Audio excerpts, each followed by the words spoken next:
Matinée mouvementée ce lundi au marché Mbopi dans l'arrondissement de Douala 1er. Les commerçants de l'un des marchés les plus importants de la capitale économique ont décidé à l'unanimité de fermer leurs boutiques pour exprimer leur ras-le-bol vis-à-vis de ce qu'ils qualifient d'abus d'autorité du docteur Fritz Tonen, délégué du gouvernement auprès de la communauté urbaine de Douala.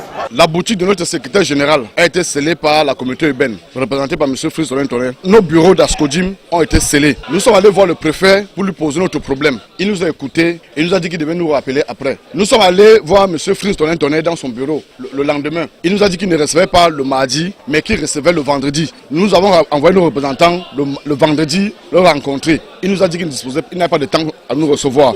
Et c'est là que nous avons décidé que comme il ne veut pas nous recevoir, nous allons fermer nos boutiques aujourd'hui lundi. À l'origine de cette grève, une assemblée générale de l'association des commerçants du marché Mbopi dénommée Ascodim, interrompue le 22 janvier dernier par les éléments de la communauté urbaine, alors que les organisateurs, par la voix de Dame Alice Magadio, avaient obtenu l'autorisation de manifestation publique signée par le sous-préfet de Douala 1er.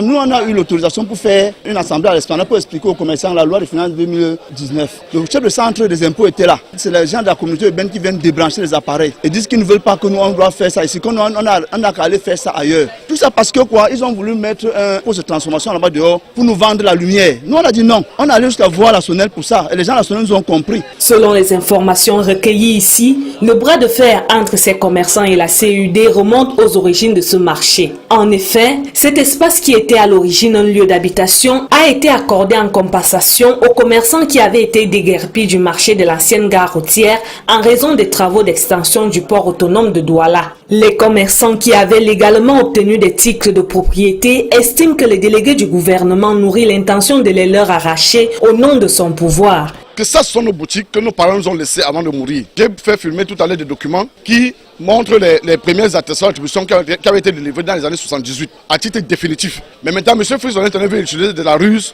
pour nous retirer ces attributions et nous donner des attributions provisoires. C'est lui qui peut décider qui sera dans la boutique, qui ne sera pas dans la boutique et tout et tout. Nous avons dit non à cela. On espère que les autorités vont nous comprendre parce que ce n'est pas la première fois que Tonen fait ça. C'est un combat qui dure. L'État même nous comprend beaucoup pour ça. Ils nous ont beaucoup aidés même. En attendant l'issue de cette affaire, ce sont plus de 5000 boutiques qui restent fermées avec des pertes évaluées à plusieurs millions de francs CFA.